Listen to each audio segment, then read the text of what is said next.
ہماری تاریخ کے عظیم ترین دنوں میں سے یہ 6 ستمبر کا دن ہے۔ اگر آپ صرف اس دن کی صبح وہ تقریر سن لیجئے جو ایوب خان نے کی تھی، ریڈیو پاکستان پر وہ تقریر کی گئی کہ لا الہ الا اللہ کے ماننے والوں پر ہندوستان نے حملہ کر دیا، میرے قوم کے ہم وطنوں جنگ شروع ہو چکی ہے، اٹھو اور دشمن پر ٹوٹ پڑو۔ پاکستان کی پوری قوم نعرہ تکبیر لگاتی ہوئی سڑکوں پر نکل آئی تھی۔ ہندوستان نے 6 ستمبر کی صبح فجر سے کچھ پہلے لاہور شہر پہ حملہ کیا اور ان کے جرنیل نے بھڑک ماری تھی کہ ہم 11 بجے تک لاہور جمخانہ میں بیٹھ کر شراب پیئیں گے اور بدماشی کی محفل سجائیں گے۔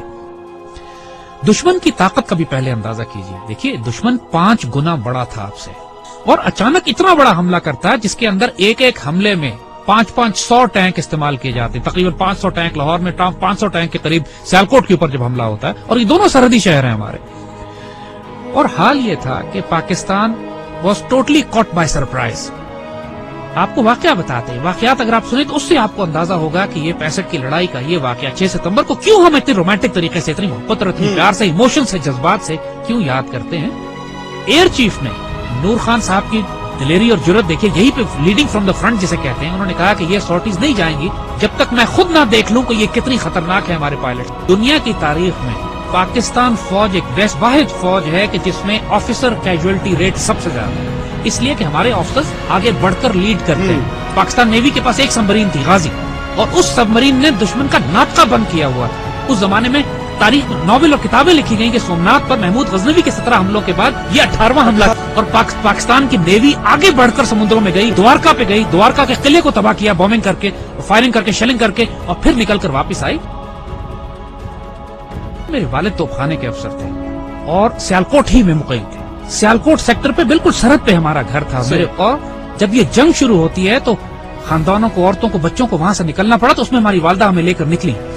اور یہ وہ وقت تھا کہ جب ہمارے گھر کے آس پاس توپیں لگی ہوئی تھی اور پاکستان کی فوج جوابی حملہ شروع کر رہی تھی سیالکوٹ سیکٹر پہ دشمن کے خلاف۔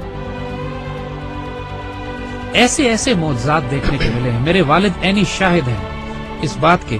کہ ایک سیکٹر پر ہماری توپوں کی مدد کی ضرورت پڑی، ہماری پیادہ فوج کے مورچے تھے جن پہ دشمن کے ٹینکوں کا دباؤ بہت شدید تھا، اور ہماری توپوں کی آخری حد سے بھی زیادہ 2-3 کلومیٹر آگے وہ دشمن کے ٹینکوں کے پوزیشنز تھی، اور جب مدد مانگی گئی تو حساب لگایا گیا کہ ہماری توپوں کے گولے دشمن تک نہیں پہنچ سکتے، اور صورتحال یہ تھی کہ اگر اس وقت مدد نہ دی جاتی اپنی فرنٹ لائن کو تو سیالکوٹ شہر کا ایک پورا سیٹ دشمن قبضہ کر لیتا۔ اللہ کے توکل پر یقین کریں، افسروں کی آنکھوں میں آنسو آ گئے، انہوں نے اللہ کے بھروسے پہ، اللہ کے آسرے پہ کر کے دشمن کی طرف توپوں کا منہ کر کے فائر کیا ہے، اور ناقابل یقین بات ہے کہ گولا تقریباً 2.5-3 منٹ لیتا ہے فائر ہونے کے بعد توپ کا اپنی منزل پہ پہنچتے ہوئے۔ 3 منٹ کے بعد وائرلیس پہ ہماری جو آگے ہمارے مورچے تھے وہاں سے نعرے تکبیر کی آوازیں آنے لگی کہ دشمن کے توپیں ٹھیک ٹینکوں کے بیچ میں گر رہے تھے، جو کہ ہماری توپ کی آخری حد سے بھی کئی کلومیٹر آگے تھا۔ نہ اس سے پہلے کبھی توپ نے اتنا دور فائر کیا، نہ اس کے بعد کبھی اتنا دور فائر کیا۔ اس موقع پر جب ضرورت تھی تو اللہ کی طرف سے تائید آئی۔ ہزاروں واقعات ایسے ہیں، یہ باتیں بزرگوں نے کتابوں میں بھی لکھی ہیں، آپ ممتاز مفتی کی کتابیں اٹھا کے دیکھ لیجئے، الک نگری دیکھیے، تلاش دیکھیے، اخبار میں اس زمانے کے تمام واقعات یہ چھپے ہیں۔ جب 65 کی لڑائی شروع ہوئی، ممتاز مفتی اپنی کتابوں میں لکھتے ہیں کہ مسجد نبوی شریف میں اللہ کے بندوں نے حضور صلی اللہ علیہ وسلم کی زیارت فرمائی اور دیکھا کہ حضور جنگی لباس میں اصحاب بدر کے شہداء کے ساتھ پاکستان کے دفاع کے لیے تشریف لے جا رہے ہیں کہ پاکستان پہ حملہ ہوا ہے، ہم نے اس کا دفاع کرنا ہے۔ اور یہ باتیں ممتاز مفتی نے لکھی ہیں، کتابوں میں چھپی ہیں، اخباروں میں چھپی ہیں، یہ باتیں اپنی طرف سے ہم نہیں بنا رہے۔ یہ باتیں کہ دشمن کے طیاروں کو ان کو ذمہ داری دی گئی کہ راوی کے پل پہ بمباری کرنی، وہ پائلٹ پکڑا گیا، جب اس سے پوچھا گیا کہ پل تو تمہارے سامنے تھا، تم نے بمباری کیوں نہیں کی؟ کہتے ہمیں کہا گیا تھا وہاں ایک پل ہے، مجھے 6 پل نظر آ رہے تھے۔ یہ باتیں دشمن کے سپاہیوں نے کہی ہیں جن کو گرفتار کیا گیا کہ وہ آپ کی گھوڑوں والی فوج کون تھی جو سفید لباس میں تھی اور جس کی تلواروں سے شعلے نکلتے تھے۔ یہ دشمن کے پائلٹس نے یہ باتیں کہی ہیں کہ ہم بم گراتے تھے، 35-40 کے قریب بم پنڈی پہ گرے، صرف 5 بم پھٹے، وہ بھی ویرانے میں، باقی بم پھٹے نہیں۔ بزرگ کہتے ہیں کہ فضائے بدر پیدا کرو، ملائکہ آج بھی مدد کے لیے نازل ہوں گے۔ جنگ بدر پہ ہوا تھا نا ایسا، لیکن اللہ تعالیٰ قرآن میں فرماتا ہے کہ میں نے پھر 1000 ملائکہ نازل کیے، اور یہ بات صرف 1400 سال پہلے پہ محدود نہیں ہے۔ جب بھی مسلمان اللہ رسول کے نام پر کھڑے ہوں گے اس پاک سرزمین کی حفاظت کے لیے تو اللہ کی تائید و نصرت آئے گی۔ 65 سب سے خوبصورت مثال ہے ہمارے لیے۔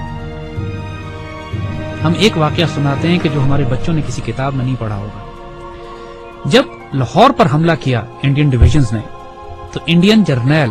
اپنے سپاہیوں کو یہ حوصلہ بڑھانے کے لیے کہہ رہے تھے کہ لاہور اب صرف 3 میل 4 میل دور رہ گیا، بس تمہاری آنکھوں کے سامنے تھوڑا سا آگے بڑھو، اور لاہور تمہارے قبضے میں مزاحمت شدید ہو رہی تھی، اور پاکستان کے جوانوں نے اپنے آپ کو دشمن کے ٹینکوں کے سامنے ڈال دیا تھا روکنے کے لیے۔ اس کیفیت میں لاہور تقریباً 14 میل دور تھا۔ تو وائرلیس پہ جب ہمارے جوانوں نے، ایک افسر نے یہ سنا کہ دشمن کا جنرل اپنے سپاہیوں سے یہ کہہ رہا ہے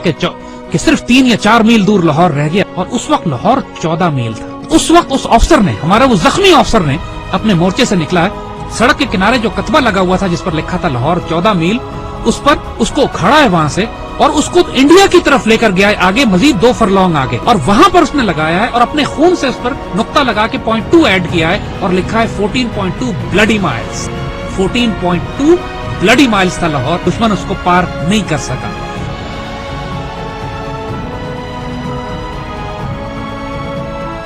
جب شہداء پہنچنا شروع ہوئے سی ایم ایچ میں، انہوں نے دیکھا کہ اتنا پریشر تھا کام کرنے کا کہ مرد سارے کام میں لگے ہوئے تھے، تو ان زخمیوں کو ریسیو کرنے کے لیے نرسز تھی، تو شہداء کو انہوں نے نرسز کے حوالے کیا کہ آپ ان کو تیار کریں اور رکھیں ایک طرف تاکہ بعد میں ان کو بریل کے لیے لے جایا جائے گا۔ تو آنے والے جوانوں نے جب یہ دیکھا کہ بہنیں اور بیٹیاں ان شہداء کو ریسیو کر رہی ہیں تو ان کی آنکھوں میں آنسو آ گئے۔ واپس جا کے اپنی پوری یونٹ میں اعلان کیا کہ وہ شیرو دلیرو سینوں پہ گولیاں کھانا، پیچھے تمہاری بہنیں تمہیں وصول کر رہی ہیں، ایسا نہ ہو کہ تمہاری پشت دیکھیں اور یہ کہیں کہ یہ بغیرت پشت پہ گولی کھا کر آیا۔ یعنی یہ جذبہ تھا جوانوں میں آگے کہ ہمیں دفن کرنے کے لیے پیچھے ہماری بہنیں کھڑی ہیں، اور سب نے قسمیں کھائیں کہ ہم گولی سینوں پہ کھائیں۔ یہ وہ باتیں یونٹوں کے اندر ہوئی، باتیں نہ ٹیکسٹ بکس میں لکھی جاتی ہیں نہ کتابوں میں، یہ وہ باتیں کہ جو فوجیوں کے سینوں میں دفن ہیں۔ ایسے بھی موقع آ گئے کہ جب دشمن کے ٹینک ہمارے توپخانے کے اتنے نزدیک پہنچ گئے کہ براہ راست توپخانے اور ٹینکوں کی لڑائی شروع ہونے والی تھی۔ کہا جاتا ہے دوسری جنگ عظیم کے بعد سب سے بڑی ٹینکوں کی لڑائی بھی سیالکوٹ میں لڑی گئی۔ باقاعدہ ایک آرٹلری افسر نے کمانڈ دی کہ H E unload and A P load, یعنی ہائی ایکسپلوسو شیل نکال دو اور اب آرمر پیئرسنگ شیل لوڈ کرو، کیونکہ اب توپ اور ٹینک کی براہ راست لڑائی شروع ہونے والی۔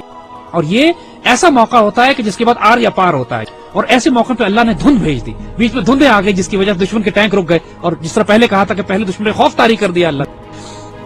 یہی وہ نظریاتی اور روحانی اساس تھی ہماری جو ہمیں پاکستانی مسلمان بناتی تھی۔ وہ کیا چیز تھی جس نے ہمیں سیسا پلائی ہوئی دیوار بنایا؟ وہ یہی کلمہ تھا، لا الہ الا اللہ، جو ہماری دل کی دھڑکنوں میں محمد رسول اللہ ماشاء اللہ۔ اور آج جو 10,000 بچے اور آفسرز جوان ہمارے شہید ہوئے ہیں پاکستان کے دفاع میں، کشمیر سے لے کر وزیرستان میں، فاٹا میں، سوات میں،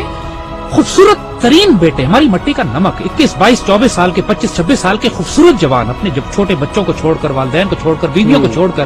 جنہوں نے شہادتیں دی ہیں اور خواہش کر کے اپنے آپ کو والنٹیئر کر کے شہید ہوئے ہیں۔ بہت بھاری قربانیوں کے بعد یہ پاکستان آپ کے حوالے کیا جا رہا ہے۔ اس پرچم کو گرنے نہ دیں، اس پرچم پہ سب کچھ قربان کر دو۔ اس کی مٹی میں تمہارا خون شامل ہو گیا نا، 2 جہانوں میں خوش نصیب ہو جاؤ گے۔ اس مٹی کو چھوڑ کر چلے گئے بد نصیب ہو جاؤ گے۔ جو اس پاکستان میں بستا ہے اس آیا خدائے ذوالجلال میں کہ دیکھو اس پاکستان کو ہلکا نہ لینا، یہ اللہ کے رازوں میں سے ایک راز ہے، اس پر قربان ہو جاؤ، سب سے سستا سودا ہے، سب سے اعلیٰ سودا ہے۔ یہ ہمارے بیٹے جو اس پہ قربان ہوتے ہیں نا، یہ سوال نہیں کرتے کہ اس پاکستان نے ہمیں کیا دیا۔ اس پاکستان کو آج آپ کی ضرورت ہے۔ Make a stand, stand firm, stand United,